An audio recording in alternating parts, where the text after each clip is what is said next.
College এক্সামে tutorial exam এখন চলছে, সেটা নিয়ে আজকে আমি কিছু বক্তব্য রাখব। এই ধরুন, কলেজ টিউটোরিয়াল এক্সামে সেম সাবজেক্টে দুটো ডিফারেন্ট কলেজের দুজন স্টুডেন্ট সেম নাম্বার পেল।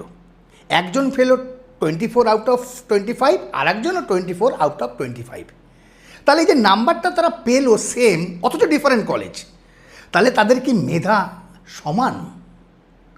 একবার ভেবে দেখবেন। আমার বক্তব্য, এই যে বর্তমানে যে টিউটোরিয়াল এক্সামটা হচ্ছে, তাতে কোশ্চেন পেপার তৈরি করেন সংশ্লিষ্ট কলেজের অধ্যাপকগণ, তাদের ইভ্যালুয়েশন বা প্রশ্নপত্র উত্তরপত্র চেক করেন ওই কলেজের অধ্যাপকগণ। এটা নিয়ে আমার প্রশ্ন নয়। প্রশ্ন হচ্ছে, যখন ভিন্ন কলেজের প্রশ্নপত্র আলাদা এবং চেকিং প্রসেসটা আলাদা, তার মানে কমন মেজারিং কিছু থাকছে না, কমন পেপার কিছু থাকতে না, তাহলে সেম নাম্বার পাওয়া মানে কি মেধাটা সেম হলো?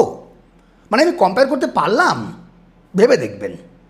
তাহলে এমন একটা কমন পেপার বা কমন মেজার থাকা উচিত যেখানে রেসপেক্টিভলি আমরা একটা স্ট্যান্ডার্ডাইজ করতে পারি। তাহলে নম্বরটা দিয়ে কিন্তু মেধা বিচার করা যাচ্ছে না। তাহলে আমাদের উচিত এমন একটা শিক্ষা ব্যবস্থায় কমন মেজারমেন্ট থাকা উচিত যেখানে ইভ্যালুয়েশন সিস্টেমটাকেই আমার স্ট্যান্ডার্ডাইজ করা উচিত। যদি আমার মতের সঙ্গে আপনার মত মেলে, তবে কমন বক্সে ইয়েস, না মিললে নো লিখতে ভুলবেন না। আর পরবর্তী ভিডিওতে আমি অবশ্যই আনতে চলেছি ইন্ডিয়ান এডুকেশন সিস্টেম নিয়ে।